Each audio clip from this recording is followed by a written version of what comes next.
Hello everyone, सब लोग कैसे हो? अच्छे हो? रात को मैं नहीं छोड़ पाई। आज मैं 2 स्टोरी छोड़ूंगी। ये मेरा सेकंड स्टोरी होगा। थर्ड स्टोरी मैं रात की मतलब रात के 12 बजे तक या छोड़ दूंगी मैं स्टोरी क्योंकि अभी मैं जो स्टोरी तक बना पा रही हूँ उतना मैं बना के दे रही हूँ। 15 मिनट 16 मिनट जितना मैं बना पा रही हूँ उतना बना रही हूँ। Thank you very much. आपने मुझे थोड़ा सा प्यार देने की कोशिश की और मुझे बहुत अच्छा लगा।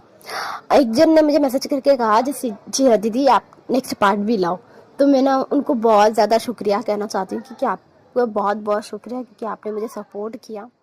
आपके बहुत बहुत शुक्रिया, मुझे आपने सपोर्ट किया। मुझे आप सब क्या बहुत बहुत शुक्रिया मुझे सपोर्ट करने के लिए। चलिए मैं स्टोरी की तरफ चलती हूँ, ठीक है? अगर थोड़े थोड़ा अटक गई तो I am very very sorry, ठीक है? हमने देखा था हमारे पासन सरन, वो आ जाती आके कहती है कि तुम्हारे वजह से मेरा अभी ग्रैंड चाइल्ड गिरा। ये मेरे ग्रैंड चाइल्ड नहीं है, मेरा ग्रैंड नेफ्यू, मतलब मेरा नेफ्यू अभी के मतलब ग्रैंड चाइल्ड मेरा नीचे गिर गया। वो तब जब भी जाने की कोशिश करती है, वो एक इमॉर्टल है, वो वाइट पावर्स कैरी करती है, वो ब्लैक पावर्स कैरी नहीं करती। वो जब जाने की कोशिश करती है ना उस पहाड़ की तरफ जो खाई थी, तभी उनको बहुत जोर से एक झटका लगता है क्योंकि ब्लैक पावर्स बहुत ज्यादा थी वहाँ। इसलिए बहुत जोर से जब एक झटका लगता है ना, तभी उनके साथ एक इमॉर्टल मैन आता है जो एक उनका नाम मैं बाद में बताऊंगी। जो इमॉर्टल था वो आके बासुसरन को पकड़ते हैं क्योंकि हमारी बासुसरन कम एज की है और वो देख एज की तो दिखती है भाई, पर एक इमॉर्टल है करके वो 30 या 39 की 29 की दिखती है। तो वो आके कैच करते हैं, तब उनके मुंह से ना बहुत ज़्यादा खून निकलने लगता है। तो तभी ना जो कोल्ड केस वहाँ से लैनी निकलती है, हमारी लैनी। लैनी जब निकलती है ना तो तब महागुरु बासन सरन और लैनी खड़ के कहती है कि बासन सरन कहती है कि तुम्हारे भरोसे में मैंने अपना नेफ्यू मैं तुम्हारे पास छोड़ के गई थी। देखा क्या किया, तुम्हारे खुद के क्लैन ने ऐसा किया है। बासन सरन कहती कि लैनी मैंने तुम्हारे भरोसे में छोड़ के गई थी मेरे अपने नेफ्यू को। मुझे थोड़ा सा तो अंदाजा था जो तुम्हारी यहाँ मेरा मेरा नेफ्यू ठीक नहीं है कि ये मैडम ये भी मेरे बच्चे को टॉर्चर करती थी। ये मेरी बेटी मरने के बाद मेरे दामाद के साथ मैंने इसकी शादी करवाई। इसको मैंने अपने दामाद के साथ शादी कराई क्योंकि मेरा बच्चा मतलब मेरा नेफ्यू, मेरा वी अकेला बिना माँ के साया की मतलब बिना साया के बड़ा होगा। उसकी भी तो माँ जरूरत है। इसको भी तो ये आदमी इसका खुद के खून को खुद के बच्चे को इतना टॉर्चर होने को भी दिया। कैसे माँ बाप हो तुम लोग, कैसे माँ बाप हो? तुझे भी तो शर्म आनी चाहिए ना। हाँ, तुझे भी तो शर्म आनी चाहिए। तू है तो ये कैसा है? सॉरी गाइस, तू आ रहा है मेरे मुंह से। तुम अच्छे मेरे को गलती हो गई तुम लोग के पास मेरे बच्चे को छोड़ के जाने की। मुझे सच में मुझे बहुत बड़ी गलती हो गई। और तुम madam you miss madam you, तुम्हें पता नहीं है नेचर क्वीन कौन है? तुम खुद ही बता दो नेचर क्वीन कौन है। चैन फेमियम, तुम भी बता दो नेचर क्वीन कौन है। तुम नहीं बताओगे तो मैं बताऊंगी नेचर क्वीन कौन है क्योंकि तुम्हारे आसपास के पेड़ पौधे हवा यहाँ सब कुछ तुम देख सकते हो ये कौन सी हालत में आ रही है। तो जब लोग सभी आसपास देखते हैं ना जे विंग गिरने के बाद ना पेड़ पौधे एकदम मुरझा से जा रहे हैं और जो बारिश होने की संभावना बहुत ज़्यादा है क्योंकि पूरे काले बादल से छाया है। तो सब लोग ना थोड़ा शॉक्ड हो जाते हैं ये क्या हो रहा है। तो तभी ना वो एक कुल प्रमुख आके बोलता है कि नेचर क्वीन आप प्लीज कुछ करिए। देखिए देखिए क्या करते ये कुछ करेगी, करो। मैं भी तो देखूं तुम क्या करती हो, करो। मैं तो देखूं तुम क्या कर सकती हो। आखिरकार मैं भी तो सीखूं जो तुम क्या क्या कर सकती हो, करो नेचर क्वीन। जब ऐसा करके बासुंदरन कहती है ना तो झाड़ूसी की तो भाई थर थर कांपे पैर उसके पैर कांप रहे हैं क्योंकि वो तो नेचर क्वीन नहीं, वो एक बीचेस है। मतलब लोगों की पावर्स को छीन के अपनी पावर्स बढ़ाना उसका काम है। अब वो कुछ नहीं कर रही, वो तो भाई उसकी हालत खराब है। तभी ना बासा सरन के पास एक हेयर पिन होता है। वो हेयर पिन को खोल के ना उसके ऊपर जब कटर लगाती है ना, मतलब अपने हाथ पे कटर लगा के वो खून जब झाड़ू से और फेंकते, तभी भाई उसकी जो काले बाल थे वो सफेद बाल में तब्दील होने लगती है।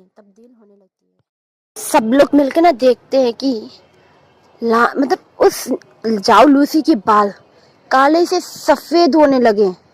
क्योंकि जब एक जिस कल्टीवेशन वर्ल्ड में एक ब्लड रिलेटिव होते हैं ना, जो एक खून के रिश्ते में होते हैं ना, उनका खून अगर दूसरे के ऊपर जाता है, एक प्योर ब्लड, जैसे कि वो एक वाइट पावर्स कैरी करता है, अगर उसके अंदर से अगर खून किसी ऊपर के जाता है तो उनको पता चल जाता है। क्योंकि डीमंस प्योर ब्लड जो होते हैं ना, जो अच्छे काम करते हैं, जिसके पास वाइट पावर्स होती है, नेचर का पावर्स होती है, गॉड के पावर्स होती है, उनके जो ब्लड है ना वो नहीं रख पाते, सहन नहीं कर पाते, उनका बॉडी जलने लगता है। तो जाओ लूसी के साथ भी ऐसा ही हो रहा था।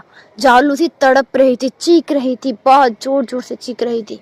सारों लोगों के कान फट से जाने ऐसी करके चीख रही है, बोलती है मुझे माफ कर दो, मुझे माफ कर दो, मुझे माफ कर दो, मुझे माफ कर दो करके बहुत जोर जोर से चीख रही थी। तभी बासन शरण कहती कि तेरी वजह से तू एक बीच एक बोली तू एक डीमन, तेरी वजह से मेरा चाइल्ड मेरा बच्चा अब उस काले अंधेरे पहाड़ के नीचे है, उस खाई में है जिसे मैं नहीं निकाल पा रही हूँ। लानी तुम कोशिश मत करो, क्योंकि मैंने तुम्हारे भरोसे में मैंने अपने बच्चे को छोड़ा था। लानी, जब बासन बहुत ज्यादा गुस्से में होती ना, तो आसमान एकदम, क्योंकि वो भी एक नेचर क्वीन ही है, एक नेचर क्वीन के पेट से बर्थ ले सकता है दूसरा नेचर क्वीन, जो हमारी कांसी सरन थी। और कांसी सरन से पेट से बर्थ लिया वो हमारा विभूषियान था, वो भी एक नेचर क्वीन ही है। जब हमारी बासन सरन बहुत जोर से चीखती है ना, तो हम जो आसमान, पेड़ पौधे सब अचानक से मुरझा से जाते हैं। जो जमीन है ना वो फट से जाते हैं, जैसे कि उनके अंदर कोई जान ही नहीं है। और आराम आराम से ना जो रंगीन दुनिया थी, रंगीन कल्टीवेशन सबके ऊपर जाना चाहता था, जो रंगीन है पूरी दुनिया, वो बेरंग में रंगने लगती है। इंसानों की जिंदगी में रंग बहुत ज्यादा होती है, रिश्ते में भी रंग ज्यादा जरूरी होती है, हर एक चीज में रंग ज्यादा होती है। अब आराम आराम से ये रंग बेस्वाद ये सभी उठते हुए चली जा रही है, क्योंकि यहाँ हमारा विंग ही नहीं था, क्योंकि विंग उस खाई में था।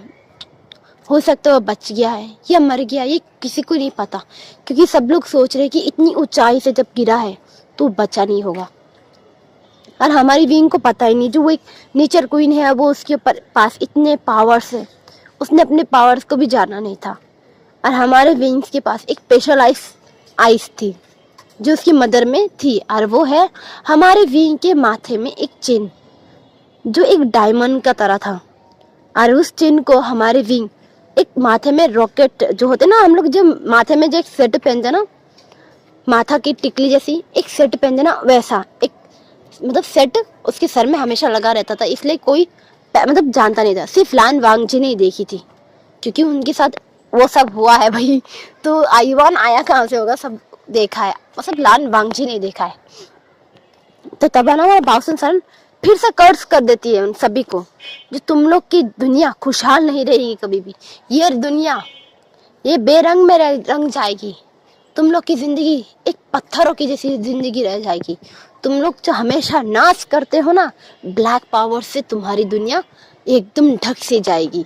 जब ये कर्ज करती है ना, तो बुलानी जाके बोलती नहीं बासन ऐसा मत करो, कि नहीं मैंने बहुत बर्दाश्त कर ली, इस युग की वजह से मेरी बेटी की डेथ हुई, और उस बिच की वजह से मेरी बेटी की डेथ हुई। इन दोनों ने साजिश करके मेरी बच्ची को मार दिया।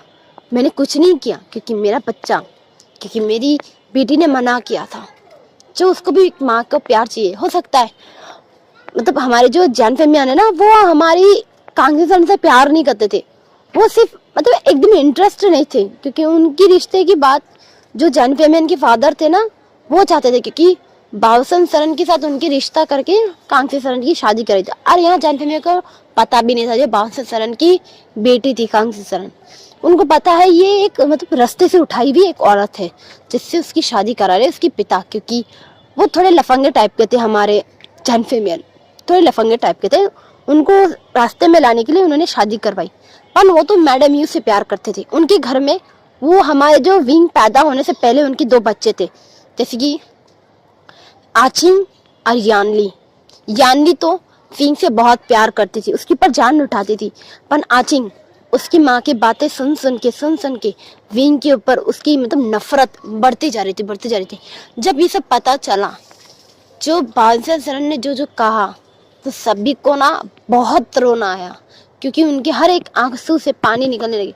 और हमारे विंग के ऊपर बहुत टॉर्चर करती थी हमारी मैडम यू, बहुत टॉर्चर करते, और विंग हर एक टॉर्चर को सहता था। वो नहीं चाहता था कि किसी को बताए, वो अपने अंदर ही दफा के रखता था। क्यों? एक दिन ना एक दिन उसकी माँ उससे प्यार करेगी, पर उसे नहीं पता था ये एक स्टेप मॉम है। उसको लगती थी ये उसकी खुद की मदर है, पर उसको नहीं पता था ये इसकी स्टेप मॉम है। जब इतना कुछ सबको मतलब समझ में आता है, पता चलता है जो मैडम यू कैसी थी, मतलब भी हमारे जो सॉरी गाइस जान फेमियन कैसी थी, मतलब कैसे थे। जब सबको पता चलने लगा ना, तब सबको समझ में आया जी विंग ने अपनी लाइफ में हस्बैंड के घर में भी तकलीफ करी। मतलब बाप माँ के जो घर होते हैं ना, होता है ना, हम लड़कियां के ऊपर भी ऐसा ही होता है। ये एक हमारी दुनिया की एक नियम ही होती है। माँ के घर में अगर तकलीफ करे तो पति के घर में भी थोड़ा थोड़ा मिलता ही है। पर यहाँ कुछ होता है ना कि पति के घर में भी थोड़ा सुख मिले, ये हम आस बना के रखते हैं। ऐसा हमारे विंग ने भी आस बना के रखी थी, क्योंकि विंग के साथ वांगजी ने खुद मर्जी से शादी की थी, क्योंकि वो उसे प्यार करता था, उसके लिए सॉफ्ट था। जब उसको पता चला कि विंग अदर अल्फाज के साथ इंटीमेट होता है, उनके साथ मतलब चलता है, उनके साथ गंदी गंदी हरकतें करता है, जब उसको पता चला ना, तो वांगजी को पता था, क्योंकि जाओलूसी कहते थे, क्योंकि जाओलूसी वांगजी के ऊपर गंदी नजर थी। जब उसको पता चलती थी ना, तो आराम आराम से विंग के जो प्यार था ना, वो नफरत में, गुस्सा में मतलब तब्दील होने लगी। मतलब वो जो प्यार था, वो प्यार हटके नफरत, गुस्सा इसमें चेंज होने लगी। क्योंकि जो प्यार होता है ना, उसमें विश्वास जरूरी होती है, और हमारे वांगजी को विश्वास ही नहीं था विंग के ऊपर। उसको हमेशा भी यही लगता था कि विंग अदर अल्फाज के साथ घूमता है, बात करता है। तो जब वो ये सब पता चलता है ना, तो वांगजी, सारे कल्टीवेशन वर्ल्ड के लोग, जो कुल प्रमुख, बाद में फॉरेन, सब लोग रोने लगते हैं। तब जहाँ की हमारी यानली तक रोने लगती, क्योंकि वो वहीं तक बैठी है, वो वहीं बैठी है जहाँ उसको छोड़ के गया था। वो वहीं बैठी है जहाँ विंग गिर गया था, वो कोने में बैठी है। जब बासंतरा ये सब बोलती है सबके सामने, तो सबको बहुत ज्यादा रिग्रेट, मतलब गिल्टी फील होता है। यहाँ की जो जालूसी थी, वो वहीं तड़प तड़प के मरने लगती है, बहुत ज्यादा तड़पती है। इतनी तड़प तड़प के मरती नहीं कि हमारी बासंतरा को ना उसका तड़पना भी कम लग रहा था। वो तभी ना नाइफ निकाल के, मतलब जो उसकी एक छोटी सी नाइफ होती है, जो हर एक मतलब सेफ्टी के लिए रखा जाता है, वो नाइफ निकाल के ना एकदम गले में डायरेक्ट एक पूस मारता है। उसकी जो गले में थी ना, वो डायरेक्ट मर जाती है, एक वार करने से मर जाती है। बाद में ना बासंतरन को फिर भी बर्दाश्त नहीं हो रहा था, वो फिर वहां जा बैठ के उसके सीने में इतनी घोपरी थी, क्योंकि उनका गुस्सा ठंडा नहीं हो रहा था। जब उनके साथ एक मैन आया था, इमॉर्टल मैन, वो जाके उसको रोकते करके बोलते कि बासन शांत हो जाओ, वो मर चुकी है। कि मैं बासन सरन तुम लोग को जो कर्ज किया ये कभी नहीं उठेगा, तुम्हारी जिंदगी एकदम रूखी सूखी से हो जाएगी। तुम जो नाश करते हो ना अपने ऊपर, जो तुम लोग व्हाइट पावर्स कैरी करते हो, अब तुम लोग ब्लैक पावर से ढके रहोगे हमेशा। जब ये कहते हैं ना, सब लोग बहुत ज्यादा डरे जाते हैं, क्योंकि एक माता जो बासन सरन की कर्ज बहुत ज्यादा भयानक होती है, क्योंकि वो ऐसी एक इमॉर्टल है जो हजारों सालों से जिंदा है।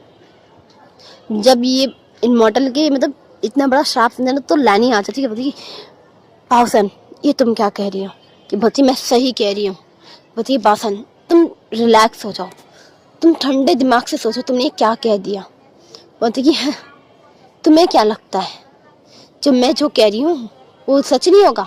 ये बिल्कुल सच होगा, तुम बस देखती रहो और सुनती रहो क्या क्या होगा तुम लोग के साथ। ये कह के ना बाउंसर जरा वहां से गायब हो जाती है। वो गायब हो जाती ना, तो तब लोग सभी लोग ना गिर से जाते, देखते कि आराम आराम से ना कल्टीवेशन वर्ल्ड के ऊपर ना काले साया, जो सूरज की किरणें थे, अब सूरज की किरणें नहीं है, अब काले बादल से भरे हुए हैं। और जो आसपास के जो पेड़ हैं वो काले में तब्दील हो गए। आसपास के जो पानी है वो खून की नदियों की तरह दिख रही है, क्योंकि लाल हो चुके हैं हर एक पानी की। जो झरने थे वो भी अजीब तरीके से दिखने लग जाते हैं।